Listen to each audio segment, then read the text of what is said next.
Hello guys, today we will discuss a very important topic, and that is integrability of the limit function of sequences of functions. And this is also very important because with the help of the integrability of the limit function, we can check the convergency of sequences of functions.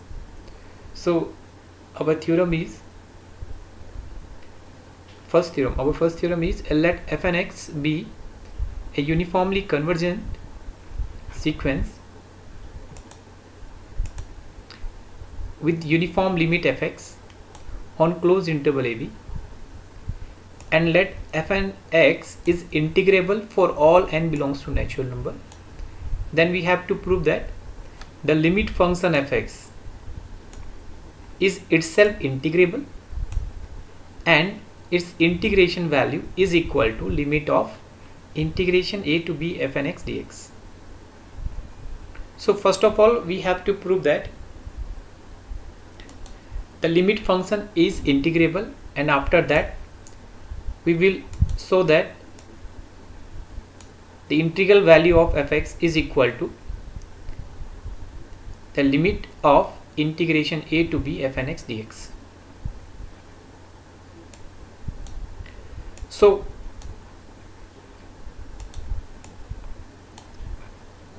let we suppose that epsilon be any positive number, then by definition of uniform convergence there exists a natural number, say small m, such that mod of f and x minus fx will be less than epsilon upon 3b minus a for all x belongs to given interval and n is greater than equal to small m. If we take n is equal to small m in particular, we get fmx minus fx is also less than epsilon upon 3 into b minus a. We give this equation name 2. Now for this fixed m, since fmx is integrable, so we can choose a partition on closed interval ab such that upfm minus lpfm is less than epsilon by 3, because fm for each m is integrable on given interval. So we can always find a partition in which upf minus lpf must be less than epsilon. So from equation second, because mod of fm minus fx is less than some quantity, so from here fmx plus epsilon by 3 b minus a will be greater than f of x, and if we multiply this equation with b minus a, we get upf minus upfm plus epsilon by 3. This is our equation number 3. Similarly from equation 2, because here mod of something is less than epsilon upon 3b by minus a, we know that if mod of x is less than a, then x is less than a and minus x is also less than a. So if we multiply here with minus sign, minus fm plus fx, so fx will be greater than fmx minus epsilon by 3 b minus a. What we did, we take by using these property. So this is fx is greater than fmx minus epsilon by 3 b minus a. If we multiply this equation by b minus a, we get this is lpf is greater than lpfm minus epsilon by 3, and this is equation number 4.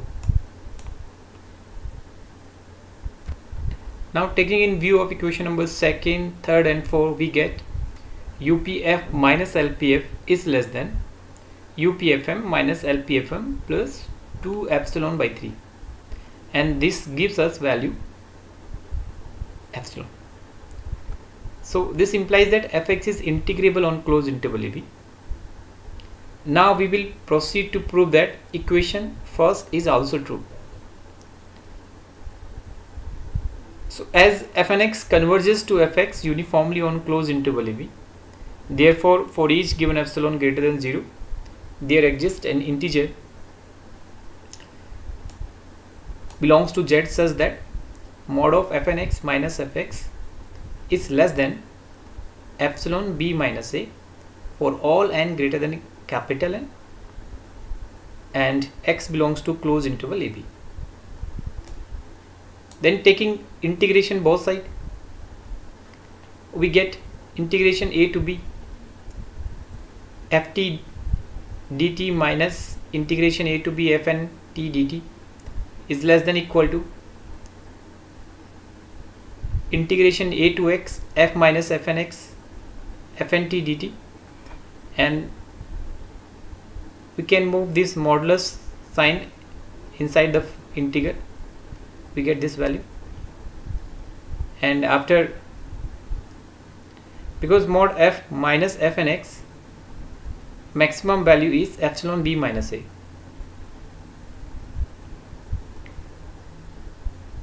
so we can take epsilon b minus a, this is upon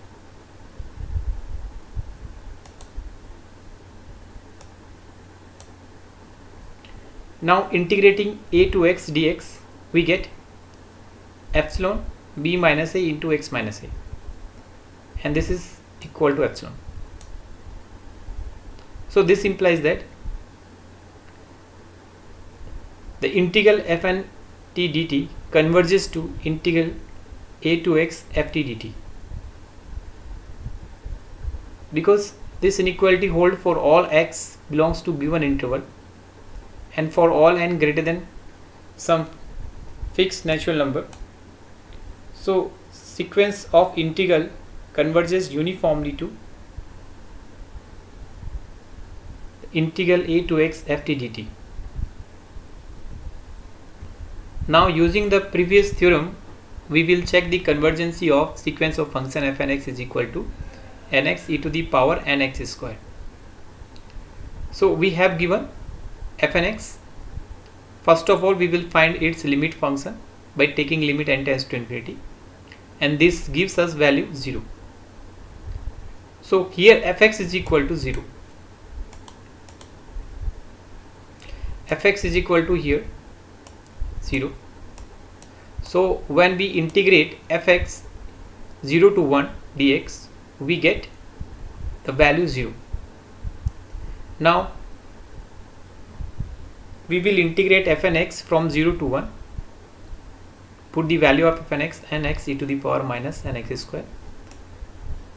Now taking t is equal to nx square in the above integral, we get the integral value 1 minus e to the power n 1 by 2, and after taking limit n tends to infinity, it gives us value 1 by 2. So from equation 1 here and equation 2, we see that the limit of integration a to 1 fnx dx is not equal to limit integration, so integration 1 to 0 to 1 fx dx, because if sequence of integrable function is uniformly convergent, then its limit of its integration will be equal to integration a to 1 fx dx.